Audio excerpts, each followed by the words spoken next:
y adición desde el 4 de abril hasta el 14. Dios mío, ya, el otro martes ya tenemos práctica presencial, ¿ya? Ok, doctora. El otro martes ya arrancamos con lo que estemos. El que cree que se va a inscribir, luego viene nomás a la práctica, ya si no logra inscribir ya no viene más, ¿ya? Está bien, doctora.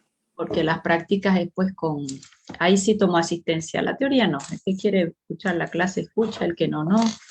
Pero a la práctica sí tienen que venir con asistencia y con la tarea bien hecha. ¿Ya hicieron su tarea?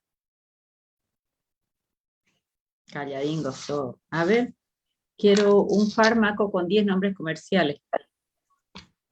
¿Quién? Héctor.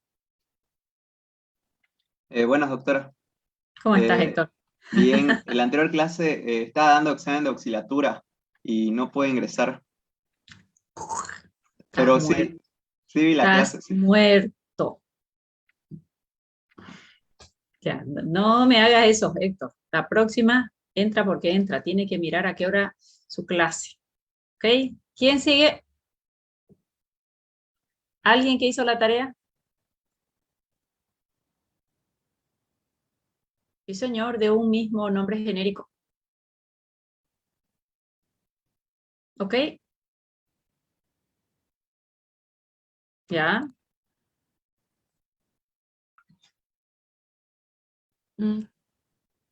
Pero son nombres que en Bolivia mucho no usamos, ¿no? Acá tenemos calmadolcito, aspirineta, no sé otros nombres de aspirina. La verdad yo siempre pongo aspirina nada más. ¿Y otro fármaco que no sea aspirina? ¿Alguien? Ok. Ulcosol Rapid no lo has buscado. El Ulcosol Rapid tiene bicarbonato. El Ulcosol solo no. Ulcosol solo tiene cubierta entérica. Ulcosol Rapid tiene bicarbonato. Otro.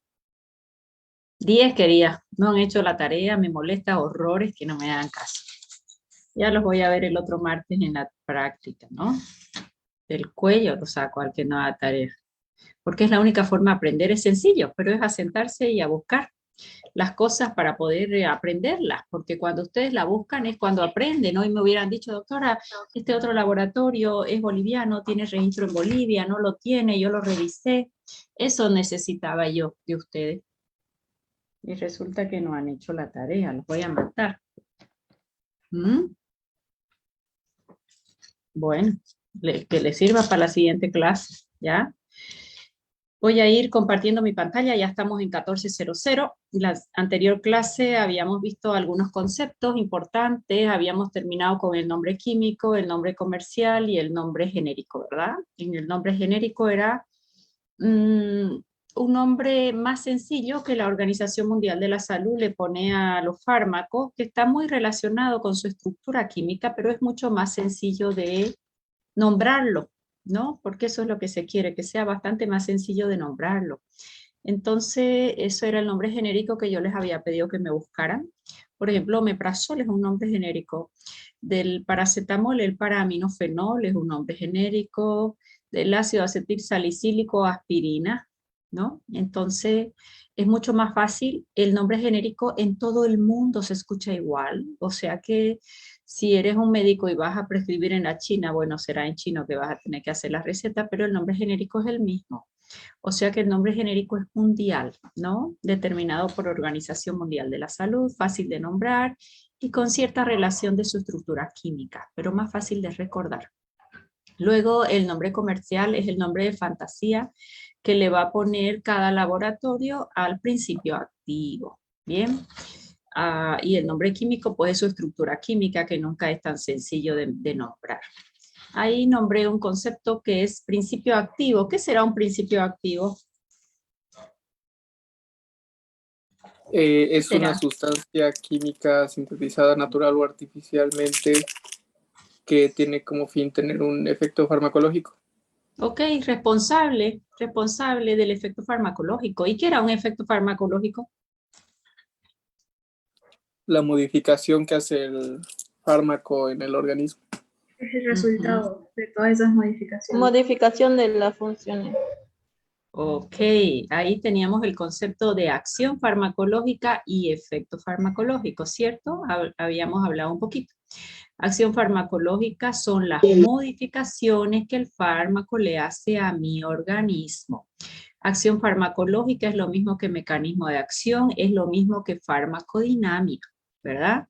Esa acción farmacológica hay de 5 tipos. La primera, clasificación. Acción farmacológica, vamos a decir, estimulación. ¿Qué es la estimulación? Es el aumento de la actividad celular. Por ejemplo, ¿qué fármaco estimulante conozco? Una cafeína. Si yo tomo el café tiene cafeína bien concentrado, ¿verdad?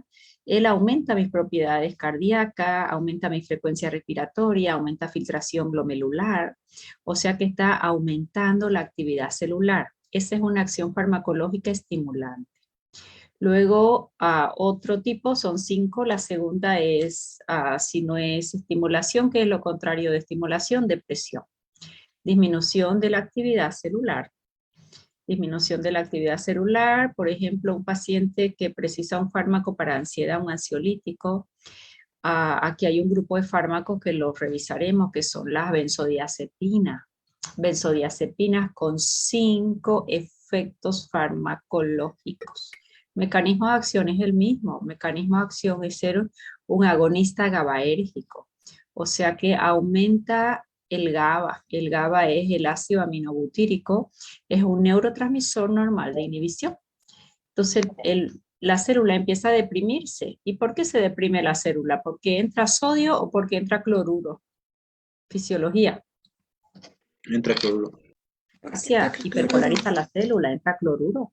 Hiperpolariza la célula. Entonces, ¿qué hará una benzodiazepina si va a inhibir? ¿Aumenta el ingreso de cloruro o aumenta el ingreso de sodio? De sodio aumentaría. No, pues sodio estimula. Cuando entra el Aumenta sodio el en una ingreso de célula, cloruro. claro, hay potencial de acción y se despolariza la célula. Y acá quiero que no se despolarice, quiero que se hiperpolarice. ¿Por qué se hiperpolariza? Porque la va a dormir. Le va a disminuir su actividad eléctrica.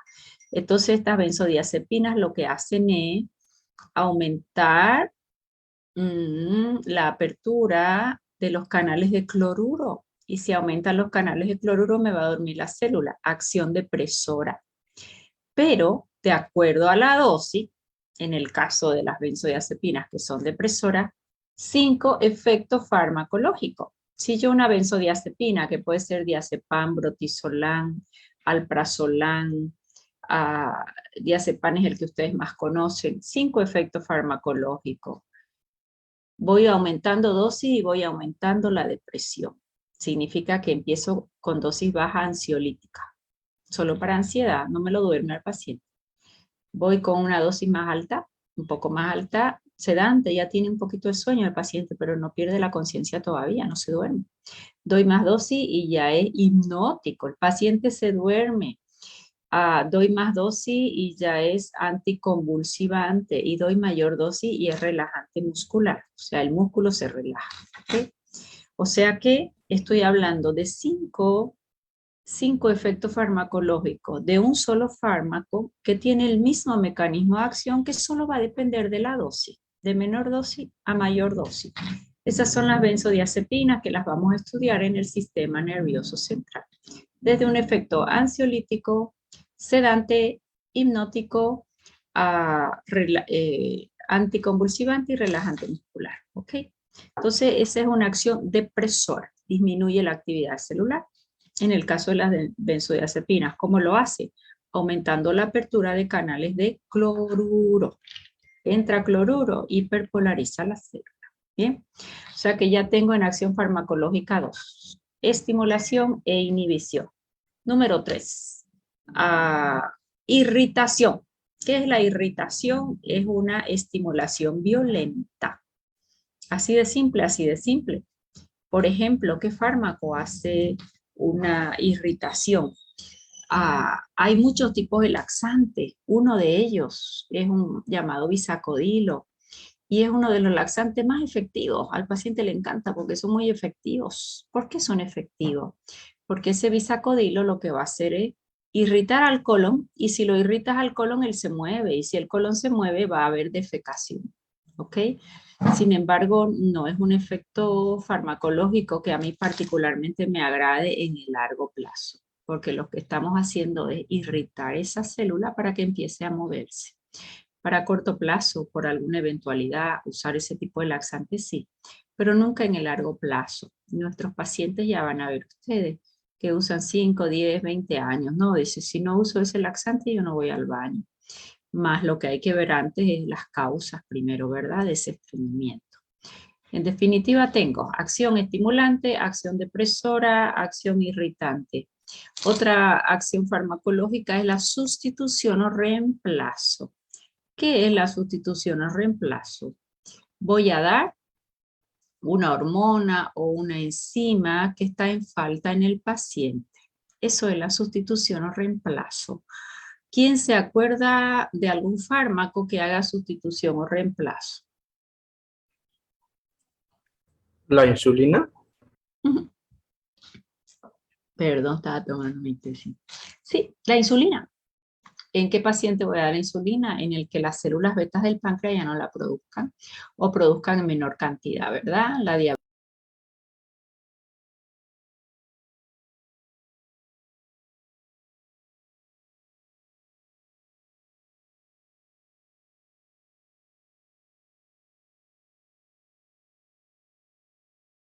Más el diabético tipo 2 que empieza con sobrepeso generalmente, resistencia a insulina, hiperinsulinemia, llega un momento en que el páncreas trabajó tanto que empieza a trabajar menos, entonces hace menos insulina y probablemente terminemos, además de antidiabéticos orales, a largo plazo, utilizando insulina. ¿Por qué? Porque el organismo no lo está produciendo.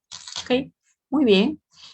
Otro ejemplo es una tiroides que no haga sus hormonas tiroideas. Le damos la levotiroxina, que es la T4, que deberá convertirse en T3 gracias al zinc, al selenio generalmente. ¿Ok? Un paciente intolerante a la lactosa, generalmente esto pasa mucho en los chicos jóvenes, a veces que se mueren por tomar un helado y son intolerantes a lactosa, un helado con lácteos. Le damos el helado y se le da un comprimido de lactasa para que se pueda desdoblar esa lactosa y no genere tantos gases ni tanto malestar. Eso lo hacemos muy rara vez porque si es intolerante no deberíamos dar lactosa, ¿sí? Pero es una enzima que está en falta y que sí la puedo yo administrar. O una paciente que entra en una menopausia muy florida. Cuando digo muy florida es que viene con llanto, sofoco, sudoración, falta de sueño, a veces estreñimiento, a veces hasta hipotiroidismo hace una menopausia. Que tenga mucha clínica y que no esté controlada, se pudiera dar hormonas y eso va a ir sustituyendo las hormonas que están en falta, ¿no? A mí particularmente me gusta más que dar hormona, reactivar la glándula suprarrenal, que cuando los ovarios ya no funcionan, ella es responsable de hacer los estrógenos. El problema de la glándula suprarrenal es que ella hace el cortisol, que es la hormona del estrés. Entonces, la materia prima es la misma para hacer la hormona del estrés y para hacer los estrógenos o la testosterona en varones, ¿cierto? Entonces, ¿qué ocurre ahí? Si hay mucho estrés, toda la materia prima se va para cortisol y queda muy poca materia prima para las hormonas. Entonces, esa paciente generalmente va a tener una menopausia más sintomática. Que la idea es que la menopausia pase, ni siquiera la paciente se dé cuenta que vino, porque es fisiológica, no es patológica. El gran problema de hoy es el estrés que llevan las pacientes, entonces eso les permite a veces entrar en una menopausia muy, como más patológica, no fisiológica. ¿Okay?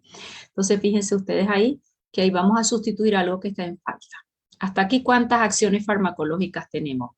Estimulación, depresión, irritación, sustitución o reemplazo. Falta una. Falta una que se llama acción antiinfecciosa. ¿Qué es acción antiinfecciosa? Pues de pronto el fármaco va a cumplir su mecanismo de acción no en las células humanas, sino en las células de los microorganismos, ¿no? Por ejemplo, de una bacteria. Si yo les preguntara a ustedes, ¿Dónde está mi ayudante de microbiología? Él debe saber. ¿Qué mecanismo de acción tiene una penicilina, Héctor? Destruye la pared celular de la bacteria. Muy bien, está salvado, ¿eh? Inhibe la síntesis de pared celular. ¿De quién? De la bacteria, lo dijo Héctor. No dijo de mi célula. ¿Se dan cuenta? Entonces, ¿qué es una acción antiinfecciosa? Que el fármaco tenga su acción farmacológica fuera de las células humanas, ya sean virus, parásitos o bacterias o hongos. ¿Ya? Por eso se llama antimicrobiana, no antibacteriana. ¿Ok? Bien, entonces hasta ahí ya tenemos los 5 tipos de acción farmacológica. Luego, esa acción farmacológica, que es el mecanismo de acción, yo insisto mucho en esto de mecanismo de acción, porque todo lo que avance este año, todo, voy a preguntar de todos los fármacos y de todos los capítulos, mecanismo de acción, que es su farmacodinámica. Y lo tienen que saber. Entonces, el mecanismo de acción son las modificaciones que el fármaco hace en el organismo. Y el efecto farmacológico es el resultado de la acción o manifestaciones de la acción farmacológica, ¿no? Entonces, separar bien estos dos conceptos de acción y efecto, que he sido bien repetitiva. Todo en farmacología, como ya molecularmente, gran parte se han dado cuenta, conocemos las estructuras de las moléculas, las estructuras de los fármacos, las estructuras donde ellos actúan. Hoy hablamos muy molecularmente del mecanismo de acción. Todo se lo tienen que imaginar siempre. Este es un fármaco. El fármaco, yo les dije que viene a mi organismo y va a modificar una función que ya existe. No va a crear una que ya, una función nueva no va a crear. Va a modificar una que ya existe, ¿ok?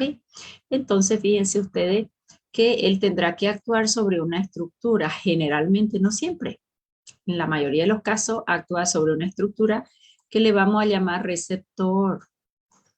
La mayoría de los receptores, no todos, están, ¿qué es esto de aquí que yo tengo en mi pantalla? La bicapa lipídica. La bicapa lipídica, perfecto. ¿Y la bicapa lipídica dónde se encuentra? En todas las células. Ok, La en membrana el de la contorno de célula. mi célula. Eso me lo van a aprender bien, ¿saben por qué? Porque si yo tengo una doble membrana lipídica en todas mis células, el fármaco, el alimento para poder ingresar deberá tener una única característica, que sea liposoluble, de modo que pueda venir el fármaco y pasar esta estructura porque sea liposoluble. Ahí lo vamos a ver en absorción. Si yo voy a comer un fármaco, tomar un fármaco, perdón. Ese fármaco tiene un pH, ese fármaco va a tener un grado de ionización de acuerdo al pH del medio, sea estómago o sea intestino. Y de pronto una parte va a absorberse y otra no. Muy pocos fármacos van a llegar a absorberse el 100%. ¿Cuál va a ser la fracción que se absorba? Simplemente la liposoluble. La liposoluble va a pasar por aquí sin pedir permiso. ¿Ya? Entonces van a ir recordando un poquito, lo vamos a ver luego en absorción. Pero si yo tengo una doble membrana lipídica tapizando todo mi intestino y en todas mis células en general, la porción de fármaco que atraviese la doble membrana lipídica, que será la fracción liposoluble, va a sufrir absorción. Si yo tengo el cerebro y acá tengo una barrera hematoencefálica, y la barrera hematoencefálica yo sé que tiene su doble membrana lipídica, ¿qué parte del fármaco va a poder atravesar el sistema nervioso central? La fracción que sea liposoluble. ¿Por qué? Porque va a desplazarse entre esta doble membrana lipídica. Pero si yo tengo un fármaco catiónico, catiónico de carga positiva, aniónico carga negativa, catiónico, por ejemplo, un aminoglucósido. ¿Quién conoce un aminoglucósido? Gentamicina, amicacina, tobramicina, estreptomicina, metilmicina, neomicina, carnamicina, cisomicina, tobramicina, todos ellos tienen carga eléctrica. Si yo me tomara por vía oral una gentamicina que viene en ampollita, ¿verdad? también viene para colirio, también vienen cremas vaginales o dérmicas. Si yo me tomo esta gentamicina, que yo sé que es positiva su carga, en vía oral, ¿será que va a poder atravesar este intestino que tiene una doble membrana lipídica? No, porque es hidrosoluble. Sí, señor, es hidrosoluble. Y ahí la característica mágica para que se absorba algo que yo tomo por boca, por vía oral, tiene que ser liposoluble. ¿Por qué la gentamicina no se da en vía oral y vamos a tener que inyectar al paciente? Porque ella tiene carga eléctrica y no es liposoluble, hidrosoluble y tiene carga. Entonces lo tengo que poner o endovenoso, directo en vena, o intramuscular también la puedo colocar, que es la vía que más usamos en infecciones ambulatorias, una vía intramuscular, una infección urinaria, por ejemplo. Entonces fíjense ustedes cómo la característica del fármaco me va a ir determinando la absorción. Con esto nada más para que ustedes sepan que ya mentalmente tengo que saber que todas mis células tienen doble membrana lipídica. Para poder pasar un fármaco solo va a pasar la fracción liposoluble. En el ejemplo que tengo acá, tengo un fármaco que está actuando sobre un receptor. ¿Dónde está el receptor? En la doble membrana lipídica incrustado. ¿Solo ahí están los receptores? No. Hay receptores que están en el citoplasma de la célula, hay receptores que están en el núcleo de la célula, ¿ok? Ojo, no estoy diciendo que todos los receptores están solo en la doble membrana lipídica. Pueden ocupar otros lugares como el citoplasma, la célula o el núcleo. Las hormonas, por ejemplo, tienen receptores nucleares. Un glucocorticoide, que vimos en la anterior clase, cómo estimulaba una proteína que se llama lipocortina, y la lipocortina inhibía fosfolipasa A2, ella va a actuar en el núcleo. Para producir la lipocortina, le da la orden en el ARN mensajero al ribosoma para que forme la lipocortina y tendrá su actividad a nivel nuclear, ¿ok? O sea que los receptores que van a recibir al fármaco pueden ser pueden ser citoplasmáticos, pueden ser nucleares o de membrana, no me salía la palabra de membrana, ok. O sea que pueden tomar diferente ubicación. ¿Qué es un receptor? Un receptor es una macromolécula de naturaleza proteica, que el cuerpo ya lo tiene fabricado. El fármaco no va a venir a formar un receptor, no va a venir a inventarse un receptor. Esos receptores son usados por proteínas o autacoides o neurotransmisores de nuestro propio organismo. ¿Ok? O sea que el receptor ya existe, es una macromolécula, naturaleza proteica con diferente ubicación. Esos receptores van a ser usados por los fármacos. Cuando el fármaco ocupa el receptor hay una interacción. ¿Cómo se llama esa interacción? Farmacodinamia o mecanismo de acción. Cuando eso ocurre, estos dos han tenido su interacción, fármaco con receptor, entonces voy a tener el efecto farmacológico. ¿Sí? Entonces aquí, hasta aquí es el mecanismo de acción y hasta acá es el efecto farmacológico. Por ejemplo, hablábamos de salbutamol la primera clase. ¿Quién se acuerda del mecanismo de acción del salbutamol? ¿Con quién va a interactuar? ¿Qué se llama el receptor con que el salbutamol va a interactuar? Con los agonistas beta 2, doctora. Ok. Tenemos con los agonistas beta 2, no, con los beta 2. Y beta 1 igual. Ya. O sea que vamos a decir que el salbutamol va a ocupar receptores beta. Este receptor beta 1 si está en corazón, beta 2 si está en bronquio, músculo liso del vaso también tiene beta 2, el riñón también tiene beta 2, el hígado también tiene beta 2, músculo liso uterino también tiene beta 2. Donde pille beta 2, ahí va a actuar el salbutamol. Por eso es que además de actuar en bronquios, va a actuar en otros lugares y va a tener efectos no beneficiosos. ¿Está bien? Entonces, ¿cuál sería acá la interacción del fármaco con el receptor? Su acción farmacológica, también llamada mecanismo de acción, también llamada farmacodinamia. Los tres conceptos son iguales, me los manejan los tres. Va a ser un agonista de ¿quién? Receptores beta 2. Alguien dijo por ahí agonista, ocupa el beta 2. Si hay agonista, ¿qué significa el término agonista? Término nuevo. que ocupa el receptor beta 2 y hace exactamente lo mismo que el neurotransmisor. Repito, concepto importante. ¿Dónde está? Estoy aprovechando esta lámina para hacer varios conceptos. ¿Dónde era que yo anotaba? Aquí, texto. Ya, este término me es extremadamente importante. Los fármacos generalmente son agonistas o antagonistas, el 90%, ¿ya? ¿Qué dije yo que es un fármaco agonista? Que hacía lo mismo que el neurotransmisor. ¿Me gusta? Sí. Ocupa un receptor. Ok. ¿Y cuál es su segunda característica? Hace lo mismo que el neurotransmisor. En el caso que yo hablo de salbutamol, que es un receptor de adrenalina, ¿quién es el neurotransmisor? Adrenalina. ¿Quién es el sistema simpático? Porque el sistema simpático tiene su neurotransmisor que es la noradrenalina, no es la adrenalina, ¿ya? Noradrenalina. ¿Ok? Entonces, ustedes dijeron el salbutamol es un agonista de receptores beta 2 mayor a beta 1. ¿Qué estoy diciendo? Que actúa en beta 2 y también en beta 1. ¿Quién se atreve a decirme cuál es el efecto farmacológico si yo soy agonista del beta 2 en bronquio?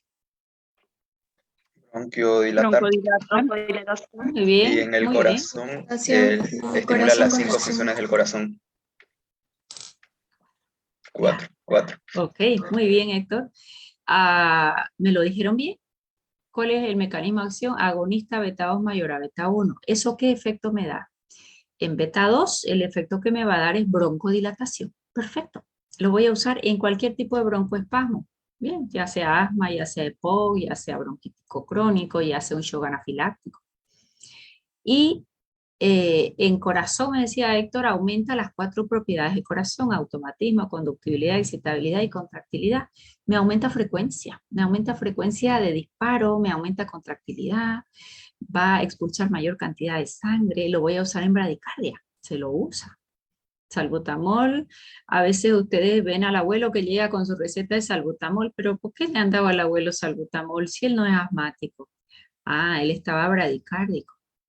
Y lo van a programar para un marcapaso, pero hasta que le coloquen el marcapaso yo tengo que estimular función cardíaca.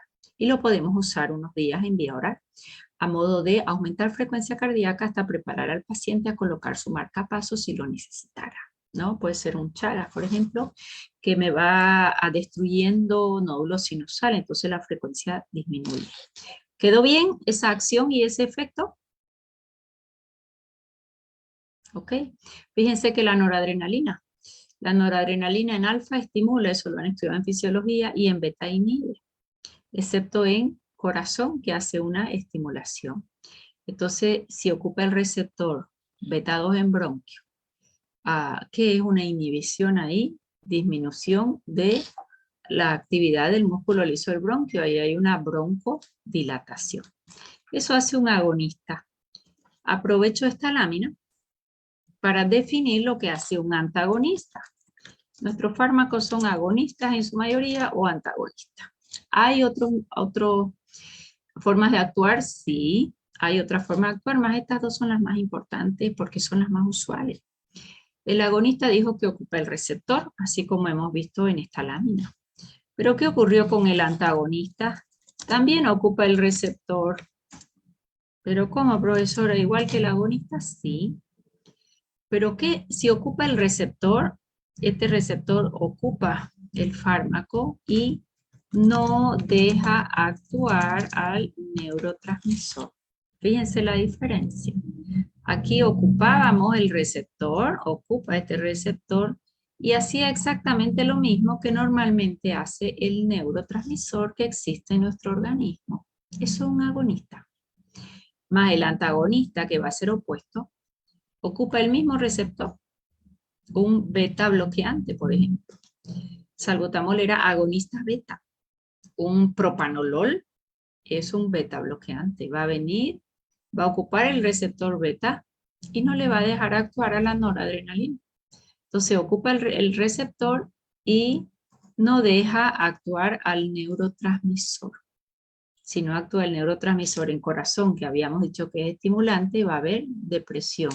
y hace bradicardia, un propanolol. ¿En quién voy a usar un fármaco que me haga bradicardia? En una taquiarritmia supraventricular, en una angina de pecho, en un paciente que se ha infartado. Necesito que trabaje menos, bajarle frecuencia cardíaca, arritmia, las taquiarritmias, porque la bradiarritmia está contraindicada. ¿Se entendió? Preguntas, agonistas y antagonistas.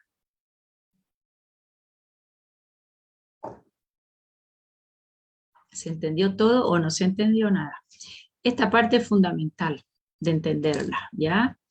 ¿Qué es un agonista y qué es un antagonista? Siempre dos características. Los dos ocupan el receptor. El agonista hace lo mismo que el neurotransmisor.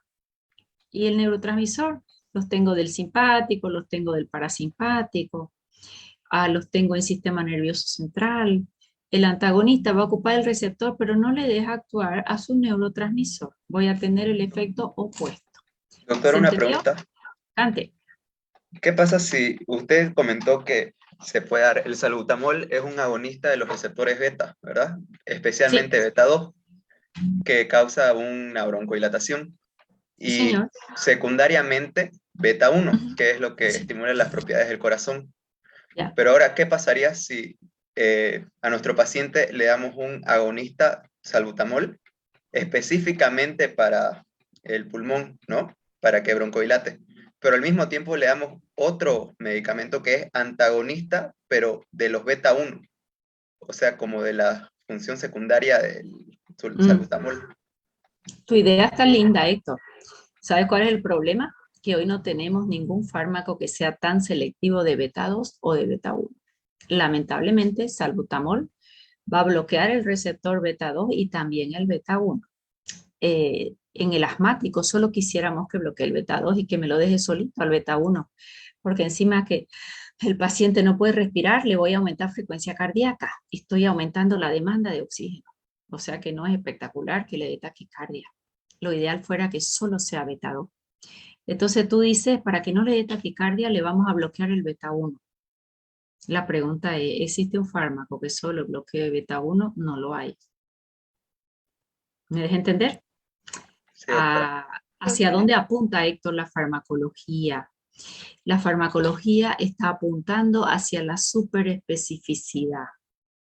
O sea que todo lo que es como lo más molecular, lo más novedoso, apuntamos a que yo tenga un agonista beta 2 solo de bronquio.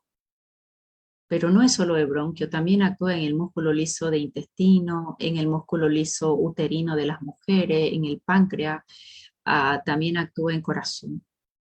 O sea que de momento no podemos separar a ese fármaco de los otros órganos que tienen el mismo tipo de receptor.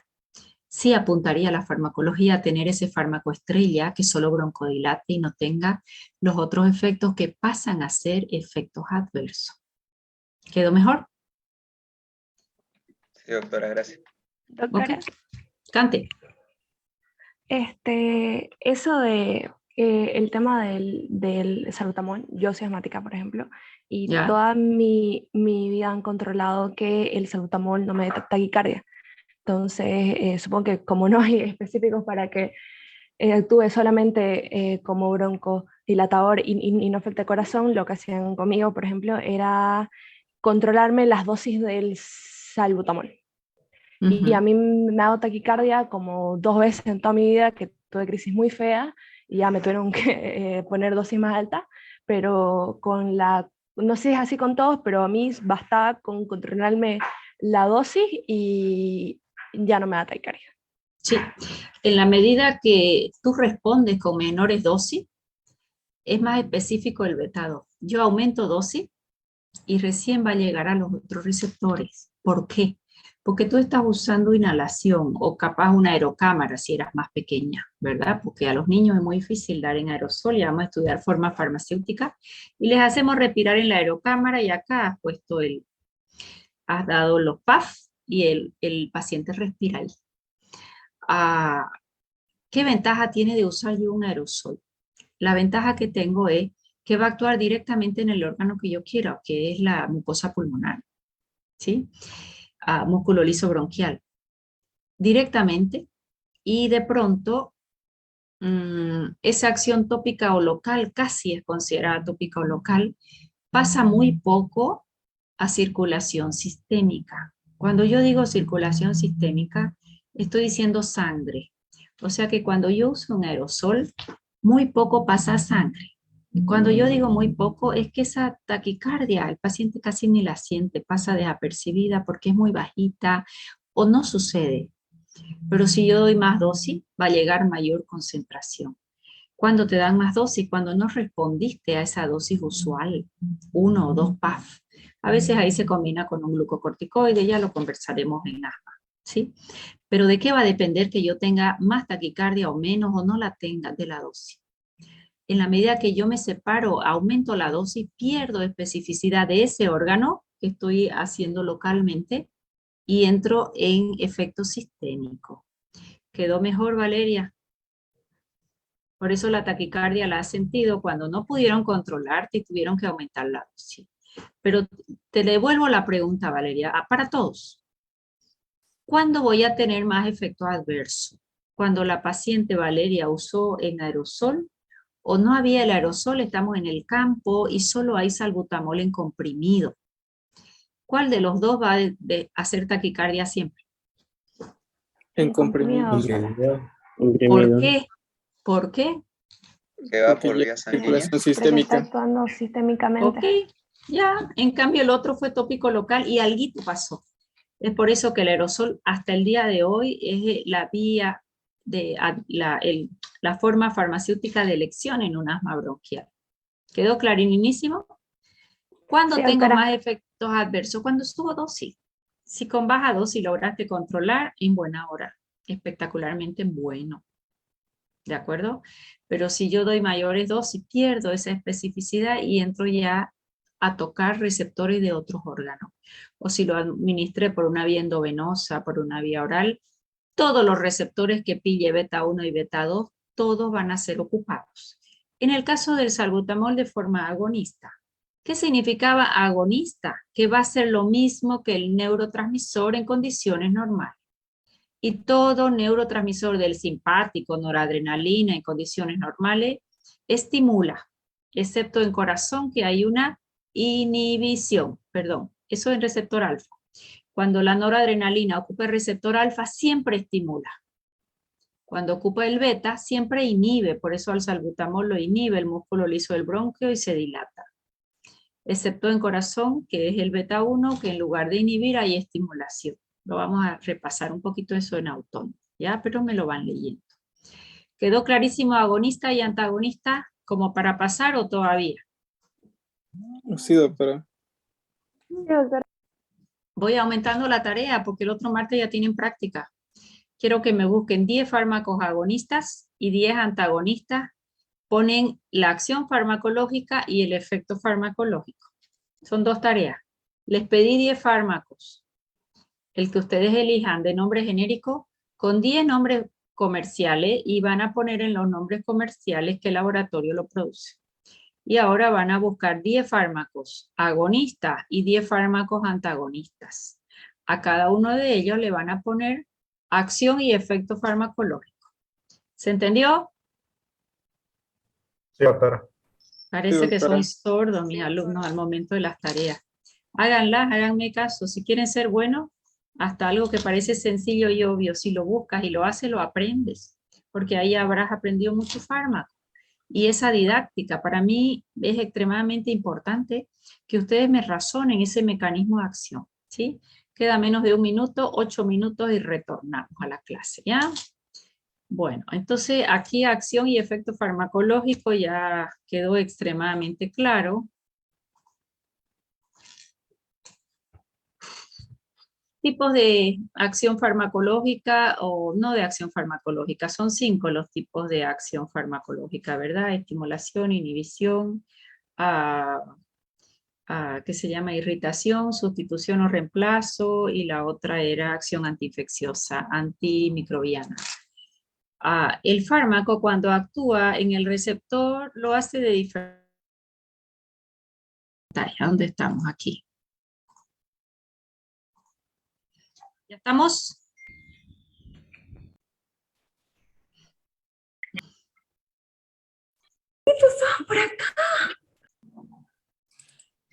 Apaguen su micrófono.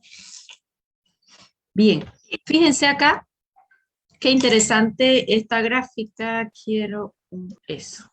Esto de aquí es la membrana celular, que habíamos hablado recién, que apenas se nota y se las voy a remarcar. Es la doble membrana lipídica. Ok. Entonces, fíjense cómo los mecanismos de señalización de la acción de los fármacos. En este caso 1, el fármaco pasa la membrana. ¿Qué característica debe tener un fármaco para atravesar la membrana celular? Vamos. Liposoluble. Listo, eso no se lo olvide nunca más en su vida. Liposoluble, principal característica para que un fármaco pueda absorberse. Atraviesa la membrana celular porque es liposoluble y en el interior va a estar el receptor. O sea que este receptor puede ser citoplasmático o nuclear. En el caso 2, el fármaco interactúa con el receptor que está en la membrana, ¿sí? Interactúa con el receptor que está inmerso en la membrana celular y a partir de ahí ya va a provocar una modificación probablemente en alguna enzima. Esta tercera lámina, este es el receptor y el fármaco interactúa con el receptor y esa interacción con el receptor permite la apertura de un canal en uno o en el otro sentido, ¿de acuerdo? O sea que nos permite la apertura de ese canal abriendo un conducto transmembrana. Pero fíjense que en todo hay la interacción del fármaco con el receptor, más los mecanismos de señalización para la acción del fármaco son diferentes. Luego acá en el 4, el fármaco interactúa con el receptor y eso estimula el acoplamiento a un receptor de la proteína G y ya va a dar el efecto farmacológico, ¿ok? O sea que con esto quiero decir que los receptores tienen diferentes ubicaciones, que el fármaco interactúa con el receptor, ya sea por difusión, ya sea porque va a hacer un cambio a nivel enzimático, o puede abrir un conducto, o puede activar proteína G. Esos serían básicamente los mecanismos de la acción farmacológica, ¿ok? Borramos y avanzamos. Tengo tantas planillas acá. Bien. Habíamos visto lo que es acción y lo que es efecto farmacológico. Esta lámina creo que la vimos con ustedes en la anterior clase, donde tengo la interacción. ¿La vimos esta lámina o fue con lo de farmacia? No, no la farmacia, doctora. No la vimos nosotros. Ya, está bien, está bien. Me encanta porque ahí se despiertan. Cuando reclaman sus derechos, los alumnos se despiertan. Así deberían estar toda la clase. Tengo fosfolípidos de membrana. ¿Dónde tengo fosfolípidos de membrana? En todas mis células. Si yo acá tengo mi mano, le puse agua caliente, la quemé, me va a doler, se va a poner roja, se va a edematizar. O yo iba caminando y me caí y me raspé, o me van a operar y me van a abrir ahí con un bisturí, o estoy en el laboratorio y derramé ácido clorhídrico en mi mano o ácido nítrico. Todas ellas han sufrido agresión, tipo física, tipo química. Esta membrana celular se afectó.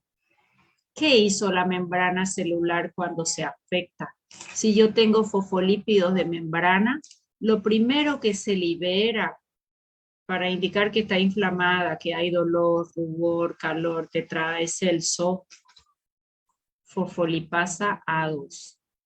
Entonces, si yo les preguntara a ustedes, ¿cómo se llama la enzima que da lugar al disparo de la inflamación? La enzima madre, ¿qué me dicen ustedes que se llama? Fosfolipasa 2. Fosfolipasa 2, bien, Tatiana, ¿ok? Esa fosfolipasa 2 va a dar lugar a la vía de la inflamación principal y a la vía alterna. Si recuerdan fisiología, la vía principal es la vía del ácido araquidónico. El ácido araquidónico da lugar a la ciclooxigenasa y la ciclooxigenasa da lugar a endoperóxido. ¿Quiénes son los endoperóxidos? Prostaglandina de la serie 2. Estas hacen el dolor, el rubor y el edema. El tromboxano, ¿vieron ustedes que si yo me corto después se coagula solito? ¿Por qué? Porque se libera tromboxano. Es por eso que siempre decimos que posterior a la inflamación viene la coagulación. ¿Qué pasó en COVID? En COVID la inflamación es tan severa que después sobreviene la coagulación y empieza a subir el dímero D como producto de la coagulación. O sea que, ¿por qué tuvimos éxito luego en sus tratamientos? Porque se anticoaguló al paciente. Se antiinflamó con glucocorticoides y se anticoaguló. ¿Por qué? Porque el virus inflama. Donde hay más tejido graso, obviamente va a pillar materia prima preinflamar, inflama y termina en formación de trombo. Entonces, lo que intentamos hacer es antiinflamar y controlar trombo. Esta es la vía principal de la inflamación. Prostaglandina, prostaciclinas y tromboxano. ¿Quién la desencadenó? Fosfolipasa 2. Y si yo digo vía principal es porque hay otra, sí. ¿Cómo se llama la otra vía? La inflamación se la llama vía alterna. ¿Quién la dirige? La vía de las lipoxigenasas. La 5, la 12 y la 15 lipoxigenasa. Esta vía de la lipoxigenasa da lugar a los leucotrienos. Los leucotrienos son los que toman protagonismo en cuadros alérgicos asmáticos, alergias y asma. ¿Ok? Entonces fíjense ustedes que en esta gráfica, si yo sé fisiología, yo sé que cuando fosfolípido de membrana es agredido por reacciones físicas, biológicas, químicas, térmicas, calor, cortadura, el que ustedes quieran, se libera fosfolipasados. ¿Ok? ¿Quedó claro hasta ahí? Recordar fisiología. Si yo les digo que el glucocorticoide, que los han debido nombrar, escuchar nombrar prednisona, prednisolona, metilprednisolona, deflazacor, estimula, induce a la formación de una enzima que se llama lipocortina, para que mi cuerpo haga lipocortina. ¿Y saben qué hace la lipocortina? Bloquea fosfolipasados. Entonces, si yo les preguntara cuál es el mecanismo de acción del glucocorticoide, ¿qué me dice? ¿Bloquea la inflamación? ¿Sí? No. No, Valeria. Mecanismo de acción.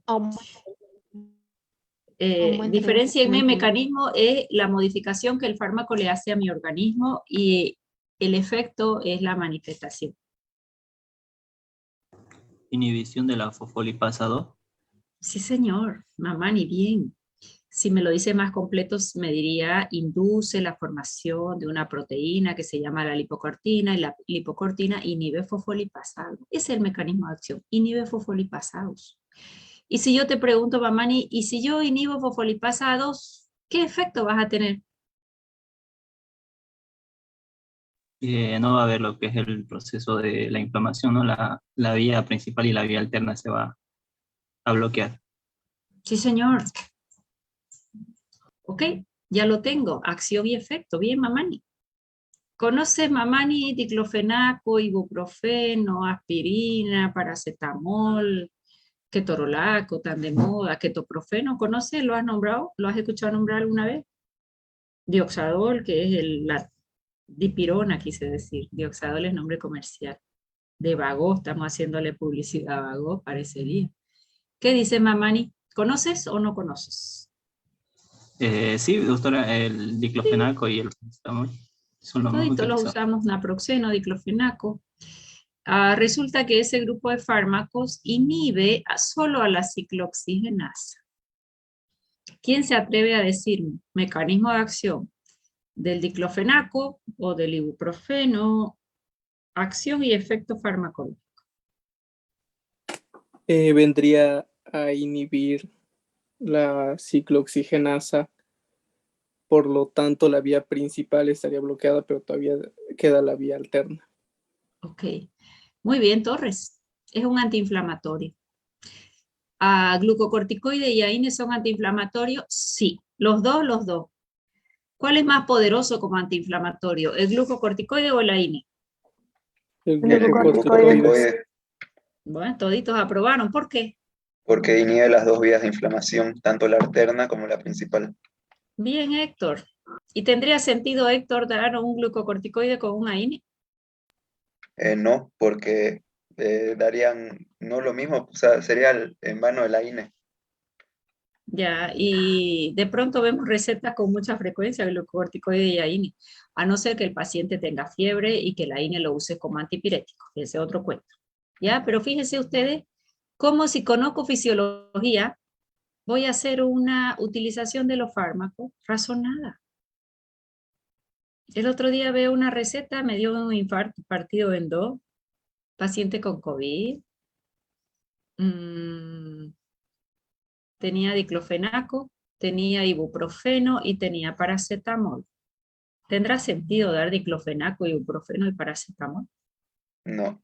No, porque ambos son antiinflamatorios. Sí, señora. Ok. Tienen mismo mecanismo de acción. Siempre debes de elegir uno y puedes usar la dosis máxima. Lo único que vas a hacer es maximizar efectos no deseados.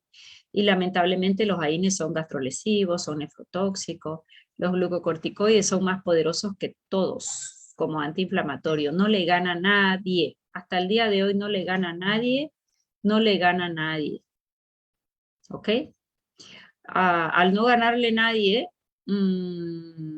¿qué desventaja tengo? Que tiene muchos efectos adversos. ¿Alguien conoce algún efecto adverso de glucocorticoide en el largo plazo?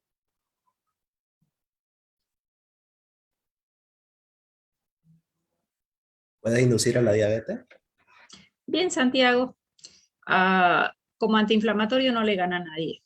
Desventaja, es inmunosupresor, provoca hiperglicemia, hace hipertensión, adelgazamiento de la piel, glucoma, cataratas, fragilidad en la piel, puede hacer una hipertensión intracraneana y podemos seguir si quieren.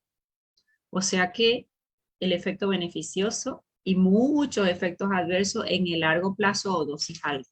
¿Con esto qué quiero decir? Con esto está clara la farmacología. Yo debo conocer acción farmacológica, debo conocer efecto farmacológico, debo conocer la fisiología para no cometer errores y debo conocer todos los efectos no deseados, llamados efectos adversos que pueden producir los fármacos. ¿Quedó clarísimo? Sí, doctora. Sí, doctora. Fíjense, glucocorticoide, mecanismo de acción, inhibe fosfolipasado, para hacerlo directo. Ok. Efecto farmacológico, antiinflamatorio, el más potente que hay. AINE, acción farmacológica o mecanismo de acción, inhibe ciclooxigenasa. Ya vamos a estudiar que hay COX-1 y COX-2. Por ahora decimos ciclooxigenasa. ¿Cuál es su efecto? Antiinflamatorio. También es analgésico, también es antipirético, también es antiagregante plaquetario, unos más que otros. ¿Ok? Entonces con eso ya la tienen clara, lo que es acción, lo que es efecto farmacológico. Y lo más claro que quiero con ustedes es que me manejen fisiología. Esta cascada así tiene que aprenderse cuando veamos este grupo de fármacos. Porque imposible que no me sepan qué es un leucotrieno de la línea 4, imposible que no me sepan decir qué hace un tromboxano, qué fármacos inhiben tromboxano. ¿Quién sabe quién inhibe tromboxano? Tromboxano hace que las plaquetas se agreguen. ¿Qué antiagregante plaquetario conocen que es antiquísimo? Casi tan antiguo como la farmacología. Se obtiene del sauce. Caterine Vela.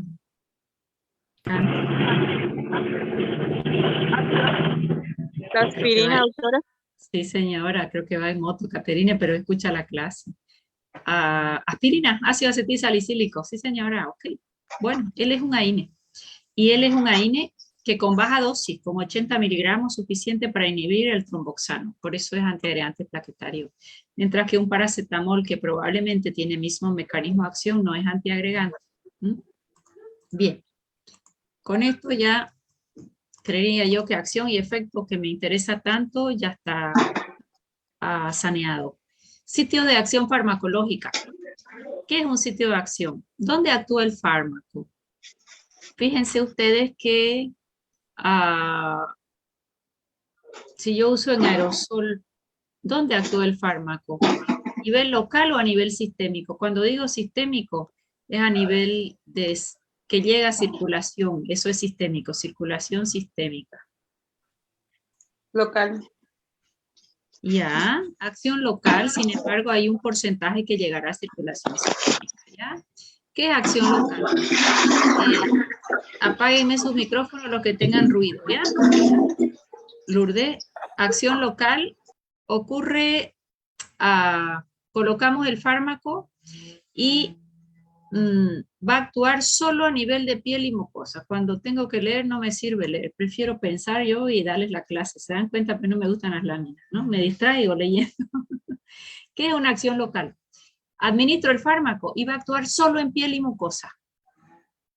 Si yo pongo una crema de cuerpo, me bañé hoy día y quiero hidratar mi piel y voy a poner una crema.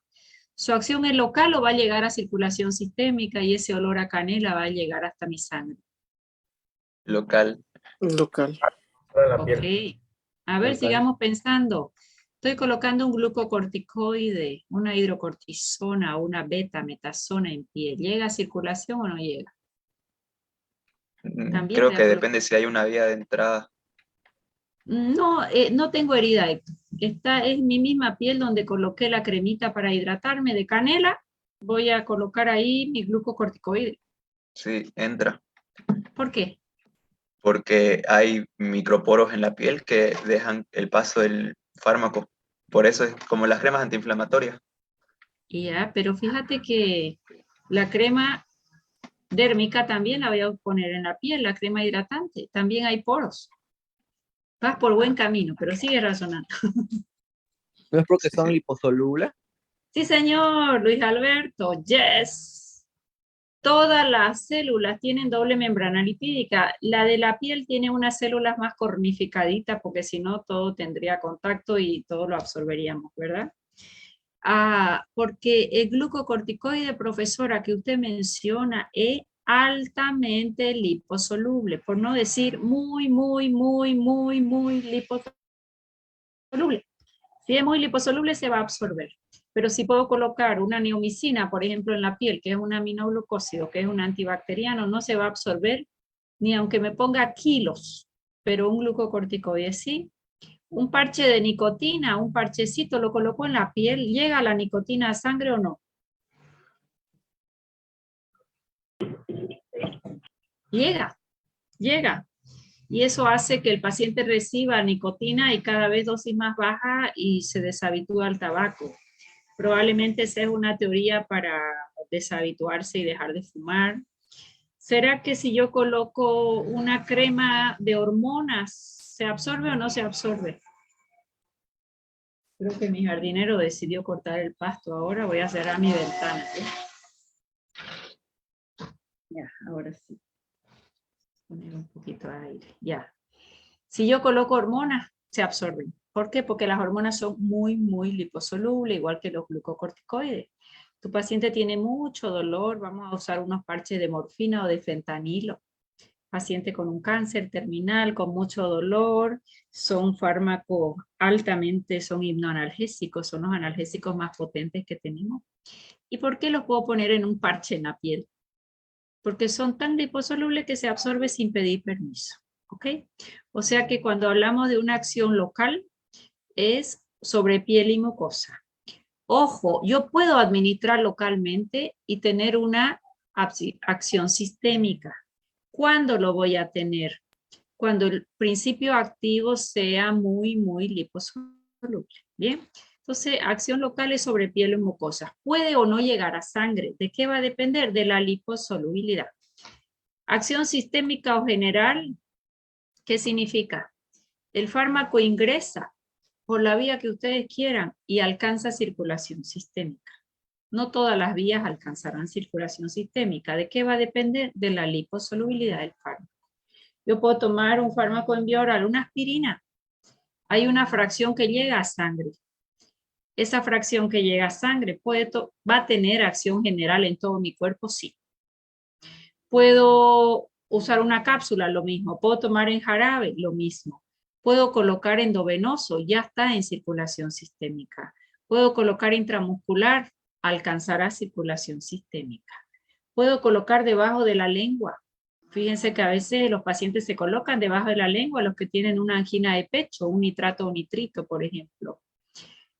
Y eso les vasodilata rápido y ya sienten mejoría, porque es muy liposoluble. Si yo coloco debajo de la lengua, solo va a absorberse un fármaco que sea muy liposoluble. ¿Y qué ventaja tiene? Que no va a alcanzar Actúa rápido, llega a circulación sistémica sin pasar por la vena porta del hígado. Y si no pasa por el hígado, en un primer momento actúa rápido. No precisa biotransformarse. Pero si yo tomo en vía oral, ¿será que el fármaco ya va a llegar a sangre? No. Tiene que absorberse en intestino. Todo lo que llega a intestino, me guste o no, vía vena porta va al hígado. Me guste o no. Así tomé yo agua. Vía vena porta al hígado. Y el hígado recibe, a veces hace una biotransformación, otras veces lo deja pasar libre. Libre no, sin biotransformar. Pasa a circulación sistémica y va a actuar. ¿Ok? O sea que fíjense que los fármacos pueden tener una acción local, solo en piel y mucosa. Sistémico, por la vía que le administre. Cuando es sistémico, cuando alcanza sangre, circulación sistémica. Y el otro sitio de acción puede ser acción indirecta o remota. Esa es la menos usual, pero ¿qué significa una acción indirecta? Administro el fármaco en un lugar y el efecto farmacológico tiene lugar en otro órgano. Pocos fármacos hay de eso. Vamos a dar un ejemplo. ¿Qué pasa cuando ustedes comen algo muy picante, un ají, un chile, algo picantísimo? ¿A quién están agrediendo? A la mucosa gástrica. ¿Y qué les provoca eso? ¿Les provoca tos o estornudos o no? Nunca han comido algo picante, empiezan a toser, a toser, a toser. ¿Por qué? Has irritado mucosa gástrica y reflejamente te provoca tos. Y ese es el mecanismo de acción de muchos expectorantes. ¿Qué es un fármaco expectorante? Yo quiero sacar todas las secreciones que haya aparcadas o quedadas ahí en el árbol bronquial. Entonces, ¿qué mecanismo de acción uso a veces en los expectorantes? Irrito mucosa gástrica, un cloruro de amonio, por ejemplo, lo tomo en jarabito, y la irrita la mucosa y automáticamente provocó tos, y esa tos va a producir el desgarramiento de la secreción. ¿Ok? Esta es la más inusual. Muy pocos fármacos se los administra en un lugar y actúan en otro. Profesora, ¿pero por qué si yo irrito la mucosa gástrica voy a producir tos? Porque hay un nervio que es el par 10 craneal que inerva mucosa gástrica y también pulmón. ¿Cómo se llama? Par 10 ¿Nervio craneal. vago? Claro, El vago. María, claro. ¿Y su otro nombre del vago? Neumogástrico. Neumogástrico. Eso me gusta más. Neumo, pulmón, gástrico. O sea que los dos órganos están inervados por el mismo nervio. Yo irrito mucosa gástrica, neumo gástrico, y voy a toser. Fisiología. ¿Puedo aprender fármacos sin fisio? No. No. Gracias. Solamente antibióticos. Ahí no hay nada de fisiología. Ahí es destruye a la bacteria o no la destruye, qué dosis le doy y qué toxicidad tiene.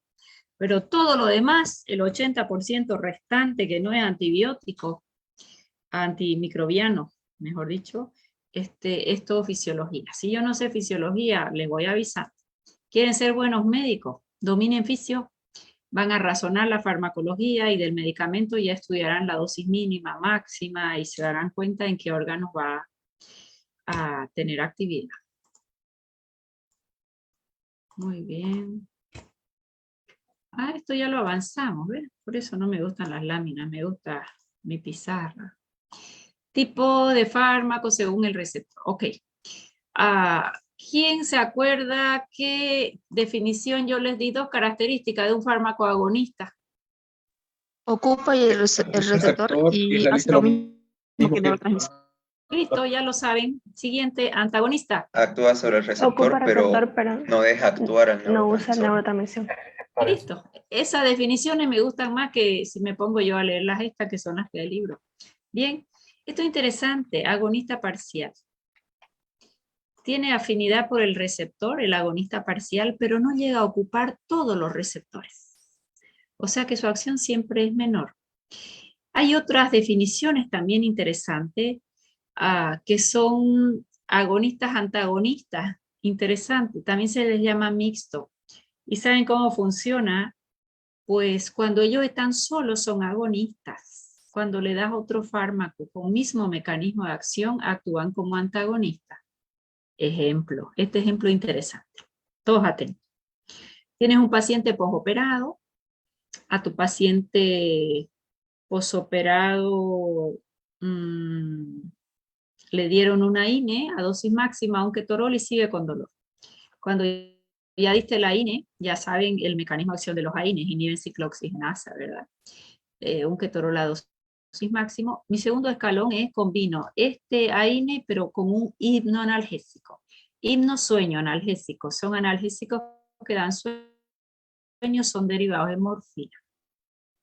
Resulta que como tiene tu paciente mucho dolor, además de la INE, ketorolaco, lo dejas a dosis plena, no lo quitas, pero le vamos a combinar otro. Y le vamos a combinar una pentazocina. Pentazocina es derivado de morfina de acción intermedia. Hay unos de acción más alta todavía. Le das pentazocina, vas a valorar tu paciente y te dice que sigue con dolor. Ah, dice el médico, entonces póngale un toque de morfina. Cuando es un toque decimos una solución decimal, 1 ml, lo llevas a 9 ml, entonces 1 miligramo está en 10 ml. Y vas usando 1 ml, 2, 3, 4, hasta los 10, está más diluido. Ya les voy a enseñar a hacer solución decimal. Entonces, un toque de morfina es 1 ml, 1, 2, 3, va subiendo. ¿Y qué va a pasar? Pentazocina era derivada de morfina y la morfina también, ¿no? Resulta que la pentazocina, cuando la das solita, actúa como hipnoanalgésico, o sea que va a quitar el dolor. Pero cuando la combinas con otro del mismo grupo, como la morfina, ¿saben qué hace? En lugar de ser agonista en el receptor mucapa delta, es antagonista. Y le bloquea todingo los receptores, viene morfina y no actúa, y el paciente va a estar a grito de dolor. Porque lo poco que hacía la pentazocina, la morfina lo bloquea. ¿Qué es eso?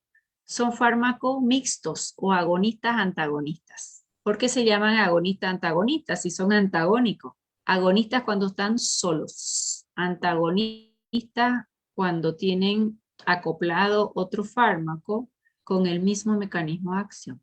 En lugar de ser agonista, le bloquean los receptores. Eso no ocurre mucho en farmacología, pero sí ocurre y a veces lo pueden leer. Entonces, la clasificación según los tipos de interacción con el receptor, los fármacos pueden ser agonistas, ocupan el receptor y lo activan, hacen lo mismo que el neurotransmisor. Antagonistas, ocupan el mismo receptor, no dejan actuar al neurotransmisor, o sea que lo inactivan. Agonistas parciales, ocupan el receptor, pero nunca mayor cantidad y no voy a tener un efecto máximo. Y los mixtos son agonistas antagonistas, solitos son agonistas, combinados con otro del mismo grupo son antagonistas. ¿Quedó mejor? ¿Preguntas?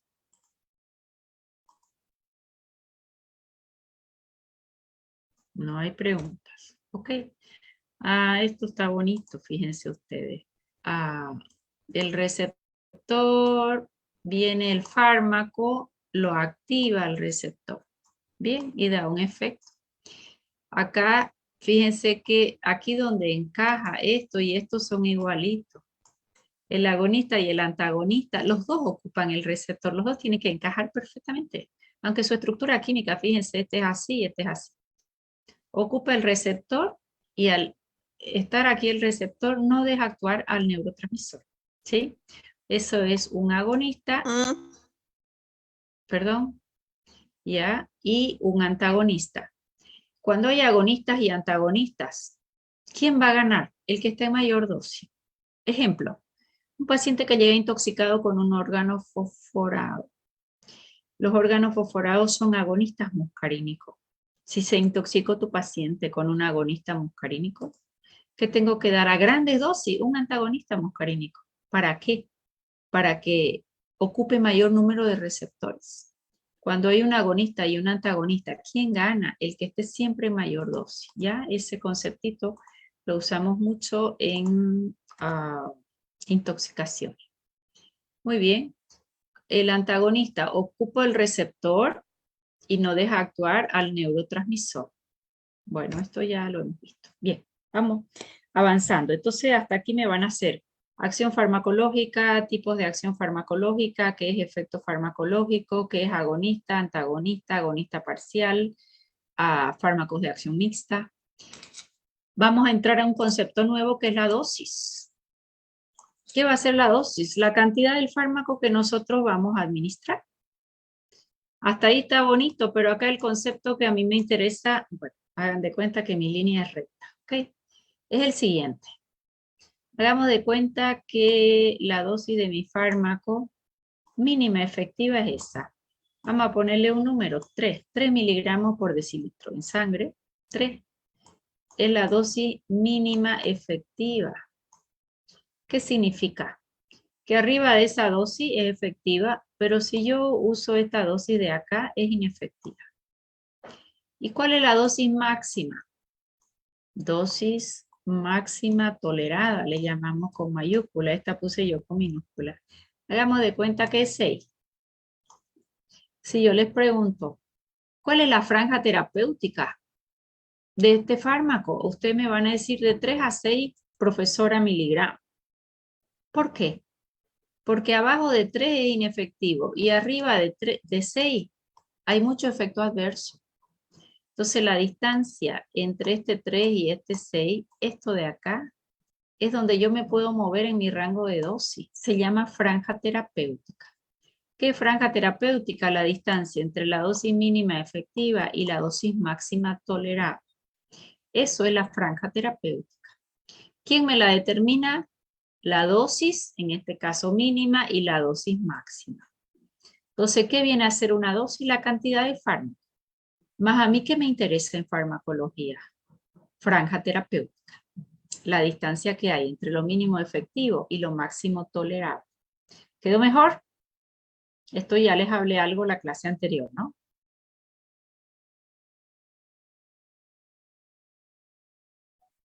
¿Aló?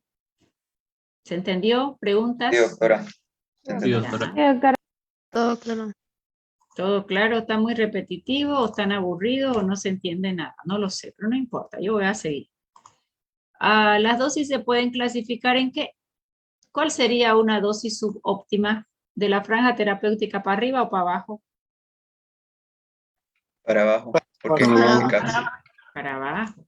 Si esta es la mínima y esa es la máxima, esta de aquí es la dosis subterapéutica. Ineficaz, no me sirve. ¿Qué dosis mínima? Es la menor dosis capaz de producir efecto farmacológico. Esa es la dosis mínima. ¿Qué es la dosis máxima? Esta de aquí es la máxima dosis capaz de producir el efecto sin producir grandes efectos adversos en la persona. ¿Y qué es la dosis terapéutica? Que es la que me interesa. Esa es la franja terapéutica. La distancia que hay entre la dosis mínima efectiva y la dosis máxima tolerada. ¿Y la dosis tóxica dónde entra? Arriba de la dosis máxima. Tolerada, perfecto, Héctor. ¿Y la dosis mortal? Más arriba todavía. Es la dosis que va a producir la muerte del paciente. Hay fármacos de franja terapéutica estrecha, donde lo efectivo está cerca de lo tóxico, y hay fármacos de franja terapéutica ancha. Por ejemplo, si alguien se quiere suicidar durmiendo ahí, provocándose una depresión, es más fácil que haya un suicidio con diazepam o con barbitúrico, con benzodiazepinas o con barbitúrico.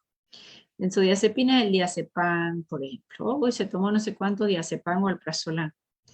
Llega a la emergencia, la familia afligida, fija cuántas tomó y el médico le va a decir no se preocupe, lo único que va a hacer es dormir y dormir y dormir y va a despertar de acá 5 días. ¿Ok? ¿Por qué? Porque su franja es amplia.